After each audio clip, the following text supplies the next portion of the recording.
Ah, ladies and gentlemen, how y'all doing out there? Happy Juneteenth to everybody. This is your host, Dennis Holmes. I'm here with the chocolate girl, Miss Sharon Mullen. Chocolate girl. How you doing, chocolate? Oh, you on mute. Oh, I'm doing really well. How about you? I'm doing good this morning. Just sending out a good morning to everybody. Happy Saturday morning. Look, we need to get right into it with this NBA playoff situation. I wanna kind of start with the Denver that got no nuggets. You know, the Joker became the MVP. I was kind of controversial about that, but you know what? He played a full season. It's a regular season award. I can't get too upset. But for them to get swept by the Phoenix Suns, do you think it was just the loss of Jamal, or do you feel as though they still need some help? I think it's a combination of both. I can't put it all on one factor. The loss of Jamal Murray hurt them badly. Plus, especially that deep in the season like that, like, right then, that hurt because they had to change everything up. Because I felt like he was their main ball handler. I know that the Joker was supposed to be, but I'm not a big Joker believer like everybody else is. I need to get there, I guess, but I'm not there yet. So Yeah. I felt like Murray was the star of the team, in my opinion. And when he went down, I think it was more difficult for them to recover. They did play well without him, but they just, that piece, they just had that piece that was missing. Championship teams, star goes down. No, but but they do whatever it takes to win. That's the reason why I hate to say this, but that's one reason why Jordan is so revered. He did whatever was necessary to win. Yeah. If he needed to do X, he did it to win. If he needed to do Y, he did it to win. Same thing with Kobe. Same thing with LeBron for the most part. If he needs to do certain things, that's what superstars do. Magic, Kareem, that's what they do. If you need me to get X amount of whatever, I'll do it so we can win. And so I felt like looking at Denver that they have a couple of pieces that need to be tweaked to make them championship ready. Do you feel like before Jamal went out, that they were actually championship ready or just playoff ready? I feel as though they had enough to beat Phoenix. Um, I always felt they were the better team than the Utah Suns. I mean, the Utah Jazz. Mm-hmm. Um, I don't know, with the way Tyronn Lue has reconstructed these Clippers. I don't know if they had enough to beat the Clippers. I think they Mm-hmm. did, but I'm not sure if they had enough to beat these playoff Clippers. That's what I'm not sure about. Yeah. Um, but Denver plays with a lot of usually plays with a lot of heart. So I think I don't know. You don't these playoffs right here. I mean, you said it before. These are the weirdest playoffs you've seen in a while. Yeah. It's been many years since I've seen the playoffs as strange as this one. Man, It's just been weird. and it has I been have weird. not enjoyed it. I I've have I've not. been I've enjoyed it. This has actually been good to me. I've enjoyed it. Now the play has been good. I'm not saying that there haven't been good games. There have been some great games, but come on now. I'm a Lakers and a Heat fan. So hey, they're both out of it. So for me, it hasn't been as great as others, but they have been playing some good ball, so that's a good thing. And I love the game. So yeah. Okay. Okay. Now, does this mean the Denver Nuggets need to go get another piece, or you just wait for Jamal to come back and you say we can, reconstruct with him, we're a championship team when he gets back? I believe they wait for him to get back, but I do believe they need one extra piece. And what they need somebody else to move the ball. They just need somebody else to move the ball to me. and play off the ball. They need an off-ball player. That's what they need. That can shoot. Okay. Okay. All right. Now, when it comes to the Phoenix Suns, I know you ain't that proud of Phoenix, but I've been a Phoenix lover. Do you feel as though that they have enough to win the championship? Okay. Please let me clarify first. Take your time. Okay. I have a history of not being a lover of the Phoenix Suns. I don't like them as an organization, period. They're right up there with the Denver Mavericks, the San Antonio Spurs, the Houston Rockets. I don't like them. I don't like Phoenix. Don't like Utah. Don't like the Kings, the Clippers. I just don't like any of those teams, right? Right. But I do try to be unbiased, and the Suns have been balling. You predicted it. You predicted this last summer. I mean, you were right. You called it. You said that they were going to be in the top three. I said, no, they'd probably be 6 or 7. You were right. So I got to hand it to you. Kudos to you because you got it right. Thank you. But as far as, I don't know, the Suns might actually come out the West. And I'm pulling for them too because I don't want the Clippers to come out the West. So Yeah. I believe that the Suns do have what it takes if they can stay healthy. If they can stay healthy, if they get Chris Paul back in time, I do believe that he makes a difference. But I actually believe they could actually win without Chris Paul. I believe they have what it takes. Because Monty Williams is coaching his tail off. Devin Booker is balling. The key about Devin Booker is he's got to keep his ego in check. If he keeps smelling himself too much, he'll lose focus and he'll lose. And I don't believe he understands or is aware of that yet. And the NBA is a very good teacher of powerful lessons. Yeah. He better keep it in check. I know he's feeling himself, I'm D-Book and all. I know we slayed the mighty Lakers. Okay. But you need to stay focused. Stay focused, bro. You better have a talk with your man. Better have a talk with your man, Dennis. Yeah, I think he'll be focused enough. I just heard something that he's going to be joining the Olympics. So him and Jason Tatum are both being Olympics. So I'll definitely be watching that because those are two of my favorite guys right there. Jason Tatum is like my top 3 young player in the league. Yeah. Jason Tatum, loved it. Jason Tatum, Brandon Ingram, and Ja Morant. Those are my top 3. Then, of course, you got LaMelo Ball, R.J. Barrett, Zion Williamson. I just don't think Zion's going to be as successful as people think, but I digress. Is it because of that family issue? No, it's because I don't feel like he is conditioning well. I don't think he's well conditioned. See, players with size, you have to be conditioned in a certain way to play such a physically endurance-based game like basketball. You can't just be big and think you're going to last jumping and running up and down the court because you got to jump. And the position he plays, it involves a lot of jumping, rising and falling, body banging. I mean, you look at Anthony Davis, similar position. You got to be able to physically endure that. And he's already, as a young player, he has already had injuries that he shouldn't even be having. So that's always been my concern on Zion ever since he came to the league. And even in the draft, and when you and I talked about this before, I said he was not the best player in the draft, even though he went number 1.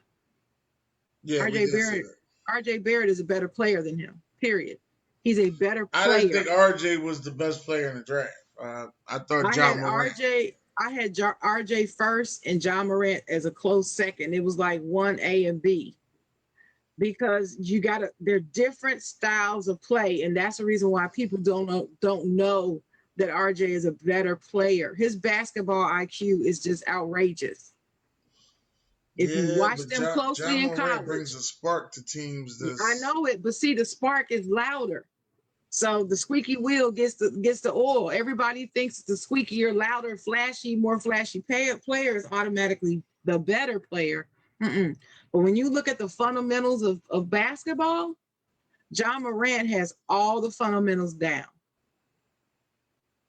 And his basketball IQ was the best in college. Now, since the NBA game is much faster pace, I think John Morant took a leap ahead of him now. So out of that class, Ja is the best from that class right now. But when they came into the league, RJ was better to me. Okay. Yeah, I always thought Ja was the better player. I love I've John Morant. always been a fan of John Morant. Always been a fan of I like Zion. I like RJ Barrett. RJ has really stepped his game up this year. Yes, he did. Him and Julius Randle, they got together and they said that those guys were shooting threes, in Madison Square Garden all night to get their game back together. They really did a good job with that. Yes, they did. I agree. The next thing I wanted to talk about, I'm gonna get it out the way because it is my Philadelphia 76ers. Even though we are going to a game 7 with the hopes of going to the Eastern Conference Finals, this series should have been over game 5, to be honest with you. This series should have been over. We blew 2 20-point leads, one in game 4, then we blew another one in game 5. In game 5, we was up 26 with I think it was 3 minutes to go in the third quarter, or was it 8 minutes to go in the third quarter? One or the other. I think it was like around 7 or 8 minutes to go in the third quarter, I believe. And blew a 26-point lead, and first thing everybody did was, blame Ben Simmons. I also blame Doc Rivers. I blame Tobias Harris. I blame George Hill. I blame Doc Rivers again for not playing Tyrese Maxey enough. I believe Tyrese Maxey is a rookie that's ready for the big stage. I believe Shake Milton is not that guy. Shake Milton is a regular season guy, but during these playoffs, he's had one good game. What do you think he adds to the game? I think he adds energy to the game. Smart plays, no turnovers, just as a point guard facilitating, he makes the right move, and if nothing's there, he takes the shot, which is the stuff that you want Ben Simmons to do. They leave him open, he takes the shot. He's not one to, just take it just because. He's actually looking to set up the offense. But a lot of times people deny Embiid or they'll deny Tobias Harris. So what's supposed to be there ain't there. Seth Curry is, been D'd up, so he'll take it, go for a running floater or shoot the three-pointer, and I love it. Then come back down on defense, get a steal. Like this guy is big time. He's a Kentucky player, so I should have assumed this, but this guy is big time. Yeah, you love. I see you love Kentucky players. Yeah, I'm starting to love them Kentucky players. I'm gonna have to say that. Yeah. I got a Kentucky love for me. I'm gonna have to go meet Calipari. And I definitely love the new guy that they just got this year, Ty Washington. He's one I'm gonna be watching all year. He's on the ones to watch list. Yeah. Ty Washington is supposed to be top point guard in the country. He's supposed to be getting drafted next year with a lottery pick. Right. Yep, he's on the ones to watch. I think on the list that I saw, he was either 1 or 2 on that list. So yeah, you're right. Yeah, I met him at the Allen Iverson Classic game. Mm-hmm. Me and him talked for a little while. So that was my guy, Ty Washington. We'll have to have him on the show. Yeah, I think I will get him on the show. He's down to earth. So if you would say, okay, if you would say between Doc Rivers and Ben Simmons and what's the other one? Tobias Harris. Tobias Harris, who is mostly at fault for this? You're gonna have to say Doc. Mm-hmm. You have to say Doc because Doc let the momentum. They let them get the momentum. I mean, Lemon Pepper Lou was on fire, and once Lemon Pepper Lou, what could he have done to stop that? What could he as should the have coach? he should have put the starters back in. He let the bench players play for 8 minutes, but Too long. Tyrese Maxey wasn't one of those bench players. Mm-hmm. He had Shake Milton in the game, and he had him in for 8 minutes straight. I feel So as this though is they got the momentum, and it got down. But he waited to put the starters back in when it got down to like 9 points. When we was up 15, I think it was a good time for you to put the starters back in because, mm-hmm. you know, as Rashawn Jackson has been saying to me for a while, and I must say that he's right. A 20-point lead in the NBA does not mean anything. Nope. To me, it's literally 3 made buckets and 3 good defensive plays or turnovers or whatever. But 3 missed shots or 3 good defensive plays, and you right back in the game. That's right. That's how fast momentum will switch. And every team has a run. But your job is to stop their run. Every team has a run in them. Your job is to stop their run. And I must say, throughout this series, John Collins has earned a lot of respect from me. He has been a thorn in my side watching this game.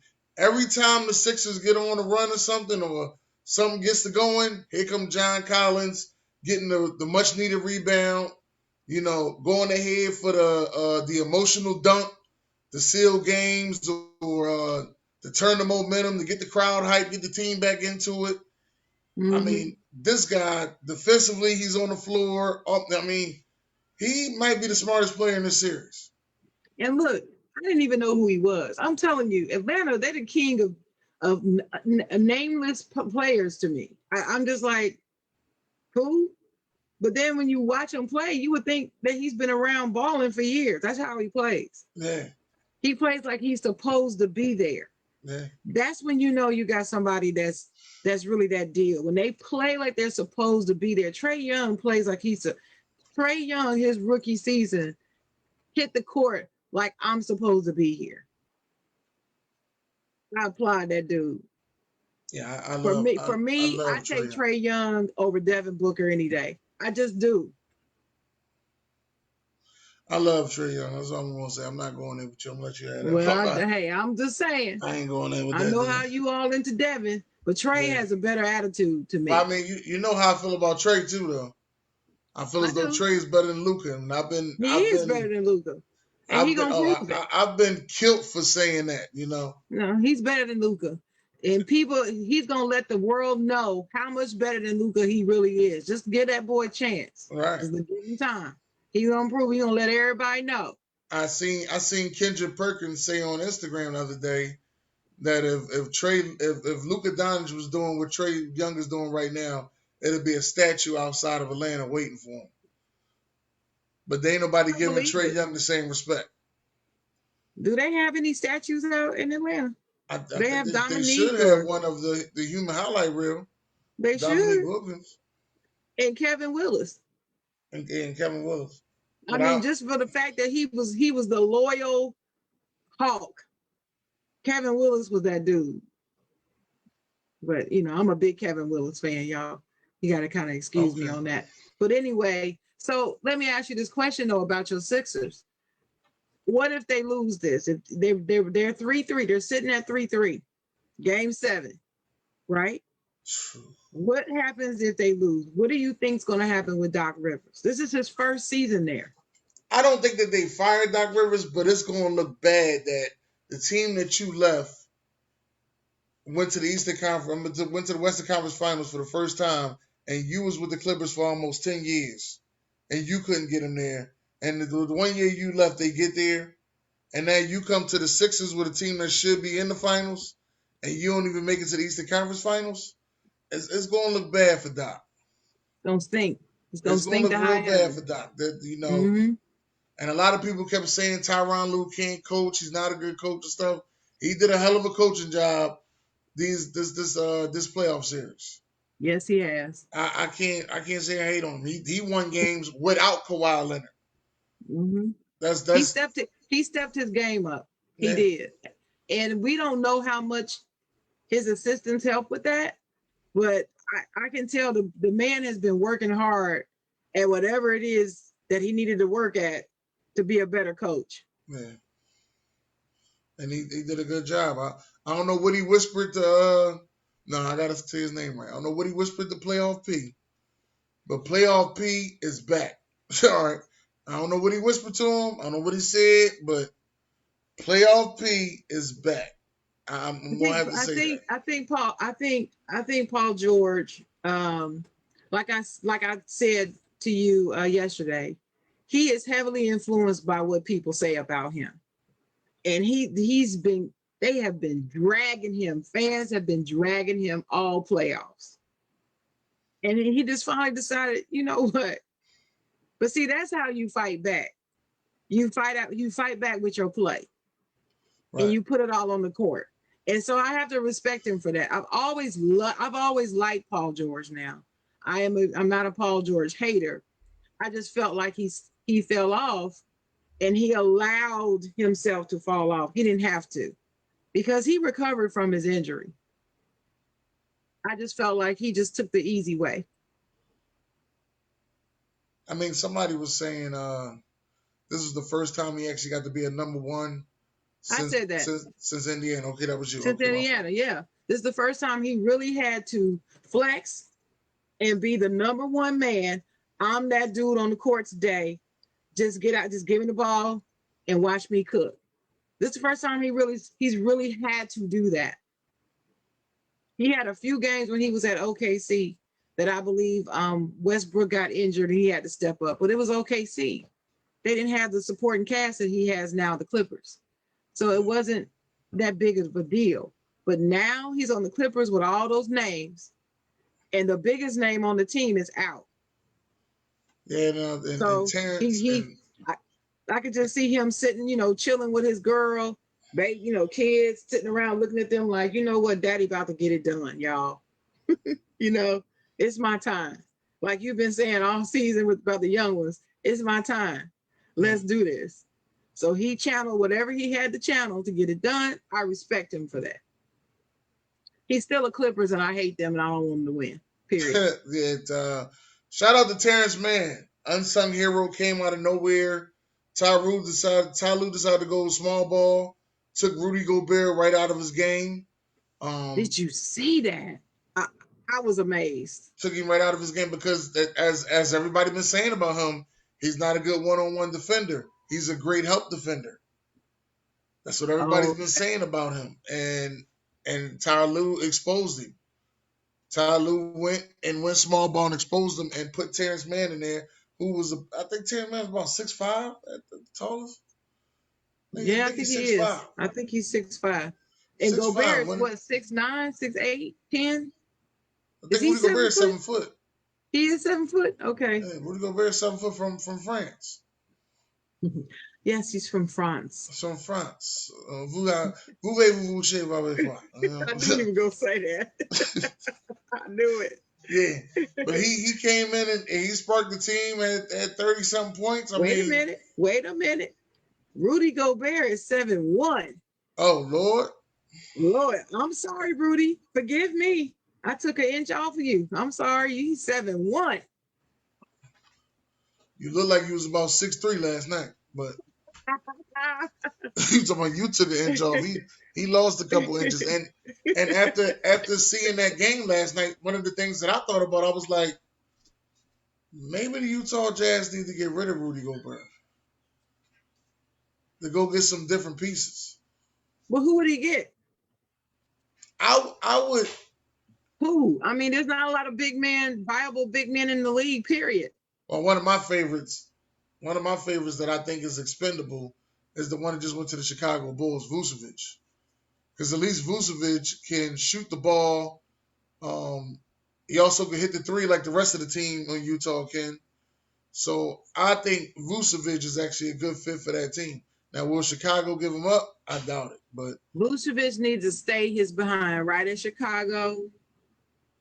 The Bulls need to rise up, lead that man at Chicago. well, that's my pick, Vucevic.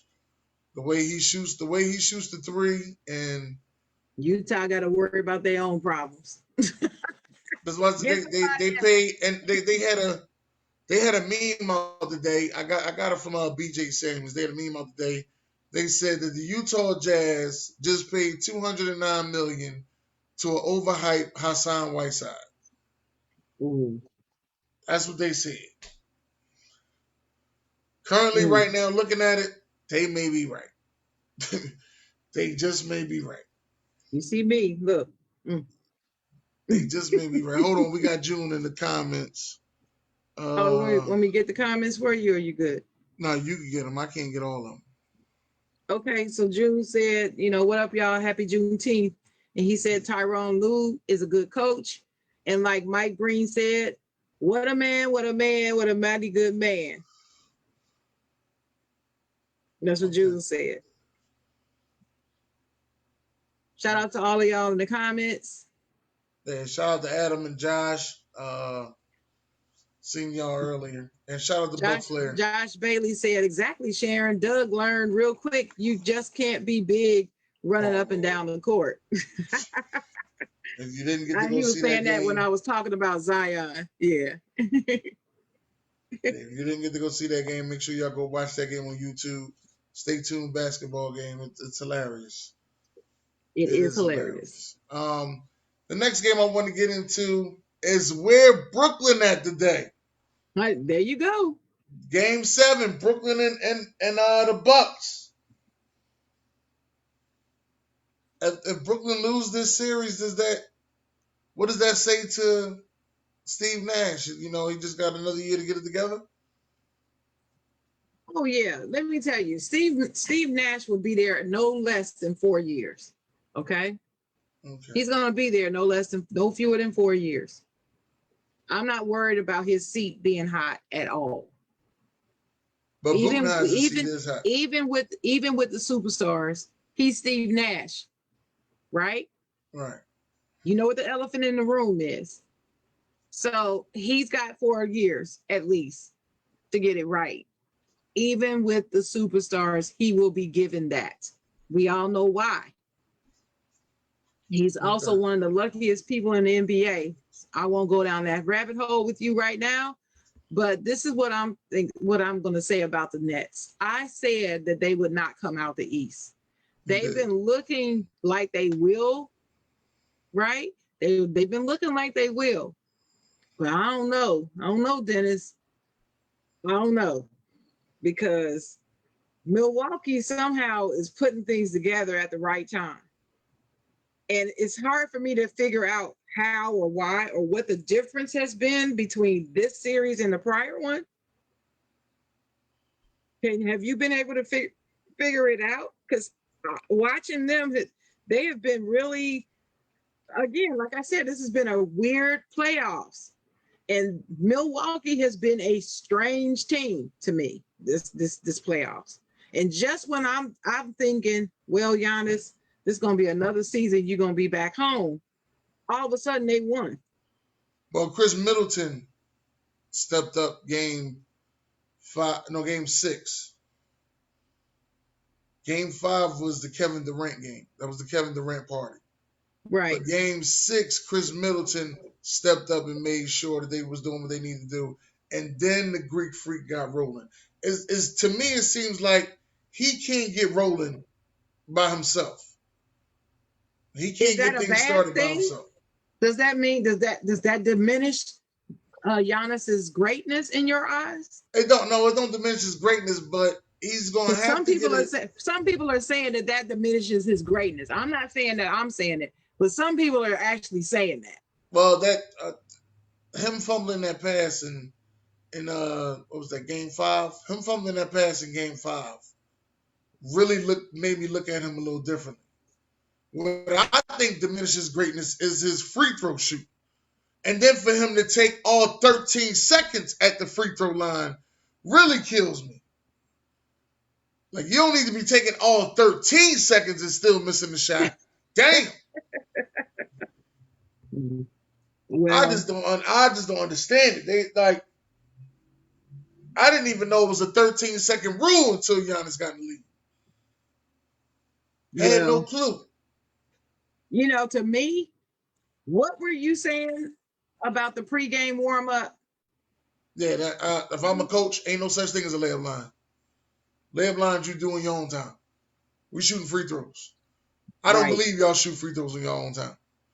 We're shooting free throws. Because a lot of guys, when you see them at the 3-point line, at the layup line, they shooting threes. They shooting free throws. I want to know I don't know a team that had a lot of perfect free throw shooting games during the season. That's what I'm looking to have. Perfect free throw shooting games during the season. We're going to be a free throw shooting machine. You know, that's not a bad idea. I just don't understand why ain't nobody did it yet. That's the only thing I don't understand. That's the only thing I don't understand. I mean, I understand the layups is for you to get your jog on, and I get that. That's cool. That's all right. You got the pre-game to do that, get all that all out. But these free throws is really killing the game. Well, yeah, they're winning and losing by them. A lot of teams are though. That's the great thing about it. If you can't make free throws, then I mean those are gimme buckets. Gimme. You ain't got nobody in your face. The name of it is the free throw. Free throw. That's the name of it. Right. And it's like, and you can't make that. You know, it's hard. It's hard. But speaking of free throws, I told you that stat that Stephen A. Smith brought out about your boy Ben Simmons on the 76ers shooting worse free throw percentage than the entire Atlanta Hawks team. That's just crazy. He's only shooting like 40-something% from the free throw line. 40-something. He can't throw a rock in the ocean. That's worse than Shaq and Wilt Chamberlain, he said. That's why I said I told him that last night. I said I trust Shaq shooting free throws more than I trust Ben Simmons. I do too. But you remember, Shaq, was a running joke about the free throws, but in the playoffs, when he had to make them, he made them. And he pointed that out in one of his interviews. He said, but when I had to make them, I made them. And if you they think would do that hack and Shaq. There were matter of fact, the year he got the MVP, I remember he was working with Magic Johnson on his free throws. Right. He became better. In a critical game, he missed one free throw the whole game. I can't remember I'm not good at remember which game. It was game 4 of the whatever. I'm not good at that. But I remember there was one where he went something and one from the free throw line. And that was his MVP year. Man, he was on fire. He worked hard at it. And that's something that you got to work on. I understand y'all want to shoot threes, a 3-point shooting era. That's cool. But these free throws is crucial. And I believe everybody needs to be at the free throw line. It's just like Yuri's in the comments. He said, free throws just take seconds to take. It's not hard. It's not that hard. It really isn't. It really isn't. It's no excuse for it. And you're right. They need to be, in the off season. And Stephen A. was like, I don't understand what these dudes are doing in the off season. What are you doing with yourself? What are you doing? LeBron James, not to bring him up, but I'm going to bring him up. LeBron James won a chip 2 days, 2 or 3, 4 days later. He back in the gym. He working out. He working on this game. I mean. That's what the great ones do. That's what the great ones do. 24/7. This is what I do. Because they try to get better and better. My question is, are you going to play the game of basketball or are you going to let the game of basketball play you? Which one is it? Big time players make big time plays. Where you're playing at? Where's it at? I don't know, but how do you feel about Budenholzer if he loses this game here?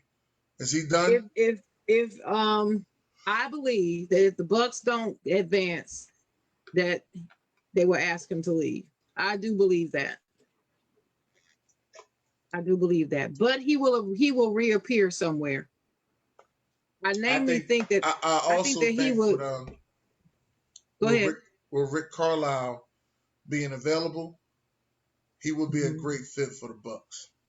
I agree, and I believe Budenholzer, he was at the Hawks, right? He I was at the believe that Hawks. he would be a good fit at the Pelicans. Actually, Nah, I think I do. Budenholzer probably would go to. He probably would go to Boston He probably will go there, but I believe that he would be a good fit with the Pelicans. They need someone with his pedigree. because he do get you ready for the He gets you regular. ready. He's a regular season killer as a coach, Yes. but he don't make those playoff adjustments.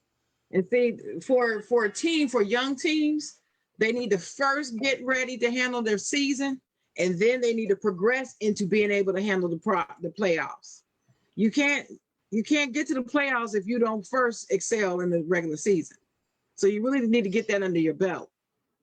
Yeah, And I feel like he's a good preparer of the regular season. I have to agree with that. And that's why I see that. And plus, from what people say, he's a good dude. Players really like him as a coach, right? So when they fire him, it'll be a sad day. But they got to move on. Mm. Yeah. Well, this has been the end of our first annual show. We didn't come up with a name with it yet because every name I wanted was kind of copyrighted. But I will have a name for y'all next Saturday. Make sure Help y'all us. tune in to Talk You Wish Tuesday this week, where we'll be covering the top 10 small forwards all time.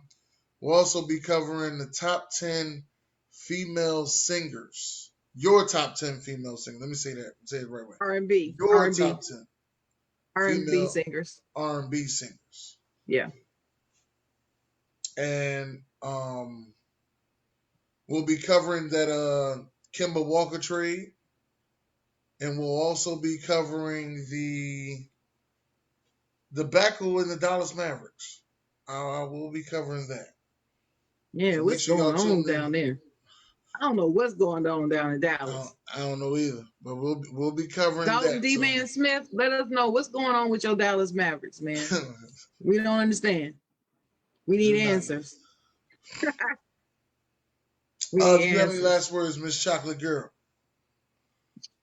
Thanks for having me on today. When you said you wanted to do this today, I was excited. So thank you for having me here. Love spending time chatting up about sports with you, Dennis. Glad to have you back from Cali. Y'all had him long enough. He's back home now. Yeah, So for a week. leave Yeah. him alone. Leave him alone. So glad to be here. Looking forward to Tuesday. I don't know, weird playoffs. That's all I can say. Weird. This has just been weird. Still, the NBA is fantastic. I love this game. I got to use both of those slogans. I love it. Shout out to 2MW, Trisha Joy. Shout out to Stay Tuned. Who am I missing? Oh, Pop Fly Podcast. Oh yeah, And Donovan Singers. Yeah, we will be back this. He will be back this week. And Flying High Podcast with your boy Ron Thomas. Ron Thomas comes on 6:00 today. Make sure y'all tune into 6 that. o'clock. And PM Eastern Time. And my sports guru should be on tonight. Make sure y'all tune into him where he likes it soft and warm. The Quiet Storm. With the Quiet Storm. Yeah. And make sure you subscribe to my podcast. Did you hear what Chocolate said? I got some consequences and repercussions is my last podcast. Thank you, Mayor Doug Phoenix, for reminding me that is my last one that I've done. But be on the lookout for the podcast on the NHL that I'm going to have coming up soon. Thanks. All right. This is Dennis Holmes. This is Sharon Mullen, the Chocolate Girl. Thank y'all for tuning in. Girl. God bless. All right, y'all. Good night.